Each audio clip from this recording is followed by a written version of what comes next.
Maya doy knockdown yan. Knockdown nga siya na naglaro sa mag-isa eh. Yung kala mo patay siya kanina natulog. Oo. Naglaro lang yun doon sa tali yung itim. Tapos yung buntot niya, ikot-ikot siya. Ba, pagbalik ko, tulog na. Oo, oo, oo. Tignan mo. Oh. Yabang, oh. Hinahamon niya si kuya niya, oh. Kasi minsan, di ba, kaya ko tinanggal yung ano, yung harang niya. Gawa ng, di ba, inabot-abot niya si kuya niya, hindi niya maabot. Kaya nalisan ko na ng ano yun eh. Pati sa likod, tinanggal mo na rin. Lahat na yun. Yan na, tignan mo, yan na. Tignan mo yung dalawa.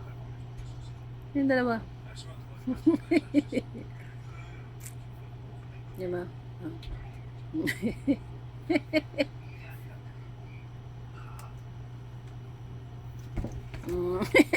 Ikot-ikot silang dalawa.